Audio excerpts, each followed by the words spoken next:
जय माता दी। 9 दिनों तक आराधना के बाद माँ दुर्गा की मूर्ति का विसर्जन का विधान है। यह नवरात्र के अंतिम दिन किया जाता है, जिसे विजयदशमी के नाम से भी जाना जाता है। ये पर्व बुराई पर अच्छाई की जीत का प्रतीक है। जिस तरह से माँ के 9 रूपों की पूजा का विधान है, उसी तरह से उनका विदा करने का विधान है। लगातार 9 दिनों तक माँ दुर्गा के भिन्न रूपों की आराधना के बाद यानी 10वें दिन उन्हें विसर्जित किया जाता है। आइए जानते हैं उनका मुहूर्त। नवरात्र कलश विसर्जन का मुहूर्त 2025। वैदिक पंचांग के अनुसार अश्विन मास की 10वीं तिथि 1 अक्टूबर की शाम 7:01 से शुरू होकर 2 अक्टूबर की शाम 7:10 बजे तक रहेगी।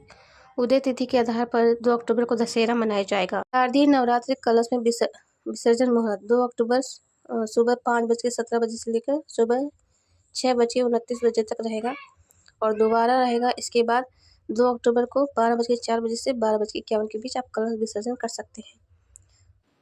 नवरात्र के बाद कलश का विसर्जन कैसे करें?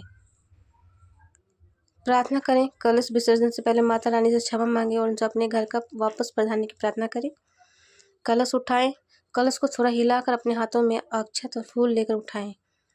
नदी तालाब में प्रवाहित करना चाहिए। नवरात्र कलश को किसी भी नदी तालाब में प्रवाहित करें। जल का प्रयोग कलश के जल को पूरे घर में छिड़क कर बाथरूम को छोड़कर बाकी बचे हुए जल को किसी भी पवित्र पौधे में डालें। श्रीफल का इस्तेमाल कलश के ऊपर रखे नारियल को प्रसाद समझकर परिवार में बांट सकते हैं या शुद्ध स्थान पर रख सकते हैं। नवरात्रि कलश विसर्जन मंत्र है। कलश उठाते समय आह्वानम ना जनामि विसर्जनम पूजम चेव ना जनामि क्षमाचे परमेश्वर मंत्र बोलना चाहिए। नवरात्रि कलश विसर्जन के समय गच्छ गच्छ सुरश्रेष्ठ स्वस्वस्थनम परमेश्वरी पूजा काले पुनरागमने जय मंत्र बोलना चाहिए। नवरात्र के बाद कलश के नारियल का क्या करना चाहिए? नवरात्र के बाद कलश के नारियल को फोड़कर प्रसाद के रूप में खाया जा सकता है या लाल कपड़े में बांधकर घर के मंदिर या तिजोरी में रखा जा सकता है। आप कलश के नारियल को बहते पानी में प्रवाहित भी कर सकते हैं। इसके अलावा आप कलश नारियल का कुछ हिस्सा घर के मुख्य द्वार पर भी बांध सकते हैं। इससे नकारात्मक ऊर्जा दूर रहती है। भक्त विसर्जन से पहले देवी दुर्गा को धन्यवाद कहते हैं। उसके बाद सोपर पूजन के बाद रोली फूल मिठाई आदि अर्पित करते हैं। उसके बाद माँ की आरती करते हैं। इसके बाद माता को सिंदूर लगाते हैं। उसके बाद ढोल नगाड़ों के साथ मूर्ति को भी उस पवित्र नदी तालाब में प्रवाहित करते हैं। कलश के जल को घर में छिड़कना चाहिए। उसके बाद भी यदि जल बच जाए तो उसके पीपल को पेड़ में डालना चाहिए, जबकि नारियल और वह सिक्के को लाल कपड़े में बांधकर घर के मंदिर तिजोरी में रखना चाहिए। ऐसा मानता है कि इससे माता रानी की कृपा बनी रहती है और धन धान्य में बढ़ोतरी होती है।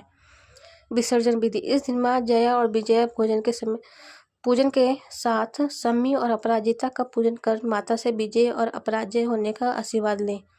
विसर्जन से पहले माँ दुर्गा को घर आने के लिए धन्यवाद कहना चाहिए। श्रद्धा पूर्वक अर्पण रोली अक्षत फूल मिठाई और वस्त्र अर्पित करें और श्रद्धा से भगवती की शक्तियाँ की आरती करें। माँ दुर्गा को सिंदूर अर्पित करें और परिवार सदस्यों को सिंदूर लगाएं। ढोल नगारों और जयकारों के साथ माता रानी के जय घोष के बीच मूर्ति को उठाएं। मूर्ति को किसी पवित्र नदी में तालाब में प्रवाहित करें। कलश और सामग्री विसर्जन कलश के जल का आम के पत्तों का घर में छिड़काव करें और बाकी जल को किसी पौधे में गमले में डाल दें। ये जल पूरे परिवार में और परिवार के सदस्य पर भी छिड़कना चाहिए। कलश के ऊपर रखा नारियल के घर की विवाहित महिला को दें और या फिर इसे लाल कपड़े में बांधकर घर के मंदिर में रखें। कलश में डाला गया सिक्का निकालकर उसे लाल कपड़े में बांधकर या दुकान की तिजोरी में रखें। अक्षत को घर के मुख्य द्वार पर लाल कपड़े में बांधकर टांग दें। इससे नकारात्मक शक्तियों से बचाव होता है। अपने ज्वारे बोए हैं तो उन्हें अपने कान पर रखें। इसके बाद किसी पवित्र नदी तालाब में विसर्जित करें। विसर्जन का महत्व विसर्जन के माध्यम से माँ दुर्गा की विदाई की जाती है, जो उनकी वापसी कैलाश पर्वत पर उनके पति भगवान शिव के पास होना प्रतीक है। ये पर्व हमें बुराई पर अच्छाई की जीत का संदेशा देता है और हमें अपने जीवन में सकारात्मक और धैर्य बनाए रखने की प्रेरणा देता है। विसर्जन के दौरान लोग अपने प्रियजनों के साथ मिलकर जश्न मनाते हैं और माँ की कृपा की कामना करते हैं। अगर आपको ये जानकारी पसंद आई तो प्लीज़ वीडियो को लाइक करें, सब्सक्राइब करें, शेयर करें। धन्यवाद। जय माता दी।